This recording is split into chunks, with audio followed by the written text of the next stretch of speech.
Tonight, we are taking a closer look at the soaring inflation that has a grip on everyone's wallets. I spoke with a Nebraska economist to get his outlook on the situation and also a Lincoln family on how they're making every dollar stretch.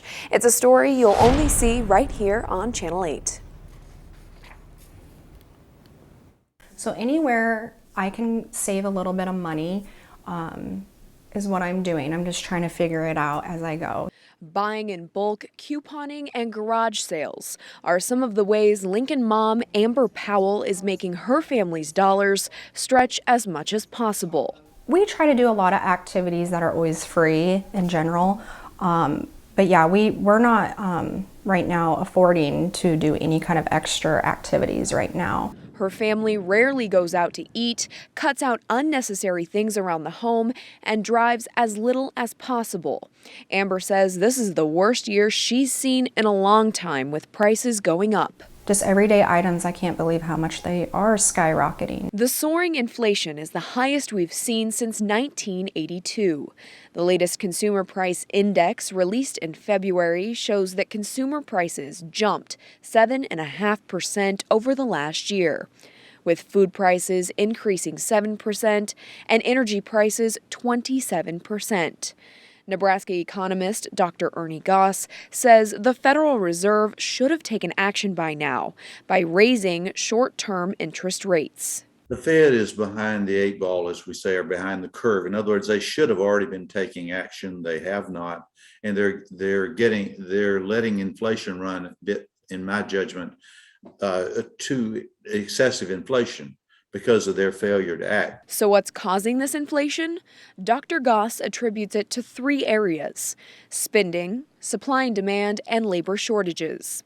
First, spending was increased with the stimulus packages given out during the pandemic and the infrastructure bill that is still being implemented.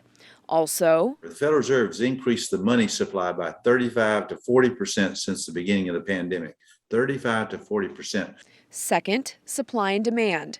Transportation bottlenecks across the nation and world are having a big impact. That's, of course, meant fewer and fewer goods coming to the shelves. And you got individuals, buyers out there competing for those limited goods, driving up the price. And third, labor supply shortages. In Nebraska, we have the lowest unemployment rate ever recorded at 1.9%, which means businesses are competing for these limited workers, and that's pushing up their costs. And they're passing along some of those costs to the consumer.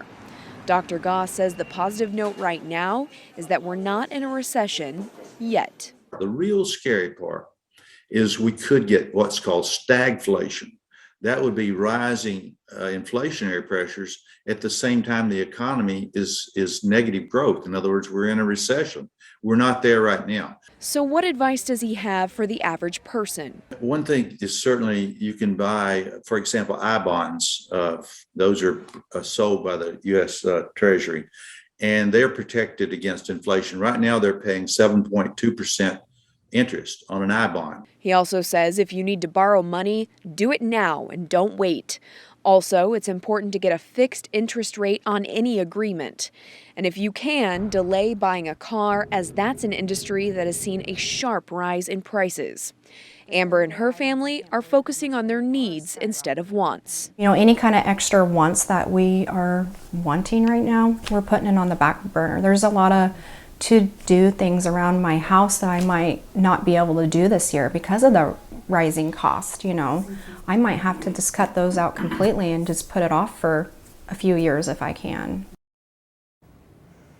The Federal Reserve is set to meet March 15th and 16th, which is when Dr. Goss expects them to raise short-term interest rates, about 1.5 to 1.75%. But he says if the situation continues to worsen, they could have a conference call sooner to raise rates, but that's very unusual.